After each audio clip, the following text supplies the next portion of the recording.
மெய்வழியில் நம்மை ஏற்றி வைக்கும் ஏணி படிகள் பற்றி மெய்வழி சூரிய ஆனந்தரின் டைரி குறிப்பை பகிர்ந்து கொள்கிறார்கள்.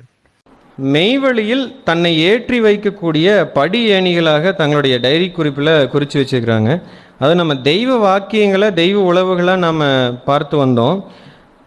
இதில் நம்ம நினைவில் வச்சுக்கொள்ளும்படியாக அந்த வாக்கியங்களுடைய எசன்ஸை ஒரு சின்ன இப்படி ஆத்திச்சூடியை குறிப்பிடுவது போல் நம்மளுக்கு பதியும்படியாக அவங்க குறிப்பிடுவது என்ன அப்படின்னா, இதையெல்லாம் செய்தால் மெய்வழியில் என்னை ஏற்றி வைக்கும் அப்படின்னு எழுதி வைத்திருக்கிறாங்க. இது இன்னைக்கு எல்லோருக்குமே பொருந்தக்கூடியதாகத்தான் இருக்குது. இதில் பல தெய்வீக உழவுகள் நமக்கு கொடுத்துருக்குறாங்க. நேரம் கருதி ஒரு சிலவற்றை மட்டும் நான் இப்போ உங்களோட பகிர்ந்துக்கிறேங்க.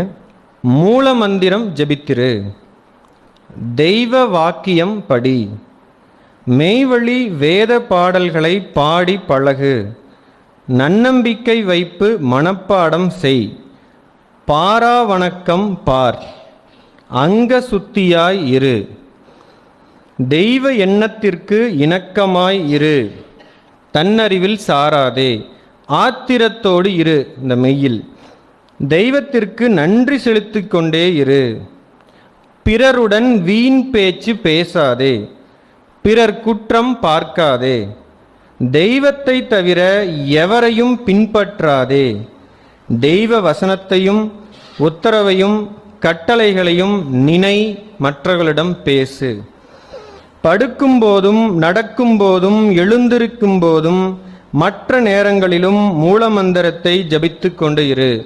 இது போன்ற பல உளவுகளை அவங்களுடைய டேரி குறிப்பில் குறிப்பிட்டிருக்கிறாங்க.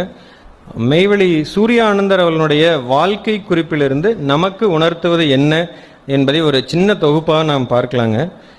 இப்போ மெய்வழி சூரிய ஆனந்தர் அவர்களுக்கு இந்த மெய் கிடைச்சதுக்கும் நம்ம தெய்வத்தினுடைய அருள் கிடைச்சதுக்கும் காரணமாக இருந்தது, அவர் அந்த நகல் வெளிப்பாடை வெறுத்தாலும் ஒரு அசலான தெய்வீகம் கிடைச்சிது அப்படின்னா அது எப்பாடுபட்டாவது நம்ம அதை அடையணும் அப்படிங்கிற ஒரு எண்ணத்தில் அவருக்கு இருந்தது தான் அந்த மெய் கிடைச்சதுக்கு ஒரு வாய்ப்பாக இருந்தது.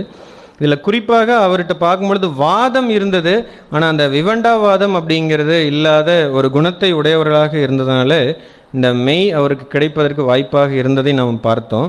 அடுத்ததாக இவருடைய நம்பிக்கை தான் மெய்வழிக்கு வருவதற்கு ஒரு ஸ்திரமாக இருந்ததை நாம் பார்த்தோம்.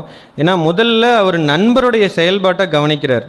அப்போ இப்படி அறிவு கூர்மையாக இருந்த தன் நண்பர் இப்படி போயிருக்கிறாரு, மாறி இருக்கிறாரு அப்படின்னா நிச்சயமாக ஏதோ ஒரு விஷயம் இருக்குன்னு முதல்ல அவர் நண்பர் மேலே நம்பிக்கை வைக்கிறாரு.